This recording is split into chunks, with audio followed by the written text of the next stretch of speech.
ফারাক্কা ব্যারেজের সবগুলো গেট খুলে দেয়ায় পদ্মা নদীতে বাড়ছে পানি। বিস্তারিত জানাতে রাজশাহী থেকে সরাসরি যোগ দিচ্ছেন আমার সহকর্মী তারেক মাহমুদ।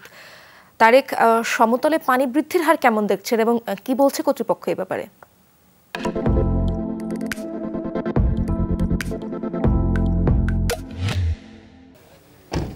ইশরাত, রাজশাহীর পদ্মা নদীতে বর্ষা মৌসুমে যেমনটি পানি বৃদ্ধি পায় ঠিক তেমনটি পানি বৃদ্ধি পেয়েছে এবার, এবং এই নদীপাড়ের মানুষগুলো কিন্তু অনেকটা আতঙ্কের মধ্যে রয়েছে। এবং রাজশাহী পানি উন্নয়ন বোর্ডের কর্মকর্তারা তারা যেমনটি বলছে যে এই বর্ষা মৌসুমে যেমন জুন থেকে সেপ্টেম্বর এই 4 মাস ভারত তাদের যে ফারাক্কা বাঁধের সবকটি গেট কিন্তু খুলে রাখে।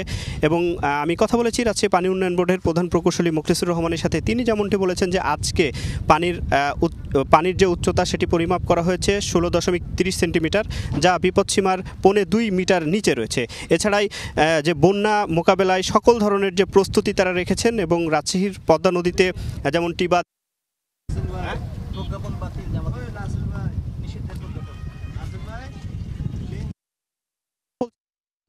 হওয়ার কিন্তু তেমন কিছু নেই।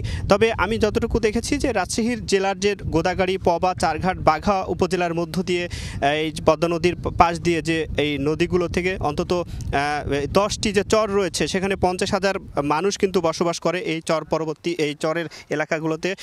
সেই খিদিরপুর, খানপুর সহ যে চরগুলো রয়েছে সেই চরগুলোর মানুষজন কিন্তু একটু আগে আমি দেখেছি যে এই যে আইবাদ এলাকায় কিন্তু তারা যে তাদের বাসাবাড়ির যে জিনিসগুলো রয়েছে সেই চরগুলো থেকে আনতে শুরু করেছেন। বলা যায় যে এখন পানি উন্নয়ন বোর্ড বলছে যে এখন আতঙ্কিত হওয়ার কিছু নেই, তবে মানুষজনের মধ্যে যে আতঙ্ক সেটি কিন্তু বিরাজ করছে।